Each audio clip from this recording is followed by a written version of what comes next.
Qubadayıq, gəlmişik hədiyyə paylamağa. Soba qazandı. Nə bişirsin əvvələrə? Dəqiq badambura bişirəm. Badambura İstisi verim sizə. gətirin. Bir dəqiqə. Özüm bişirəniyəm. Qonaqlıqlarda işlədəsiniz. İnşallah. Badambura deyir, baldır, bal.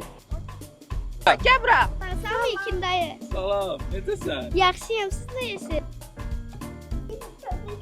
Bakı Tostoran. Tostaran qazandı. Təbrik eləyirəm. Bəzən anama silməkdə kömək eləyirəm. Sarı bəzən özüm eləmək istəyirəm, təmizləmək istəyirəm. İndi mamava verərsən, özün özünə saxlayarsan, orasını bilmirəm dayı. Açaq içinə baxaq onu.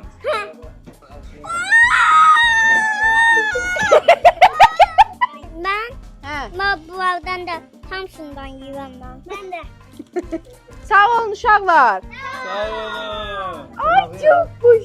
Ay can. Siz buna həyətdə baxdığınız üçün sizə ekstra bir dənə hədiyyə verəcəm. Mən telefon istəyirəm. Bax bu gün neçənci nəfərsən telefon istəyirsən, amma hələ heç kəsə çıxmayıb. Məndə vaxt var. Saxla. Samsung da. Açaldatın! Bugün bir sən nə qədər adam istəyib telefonu? Drəmdə vaxtım var.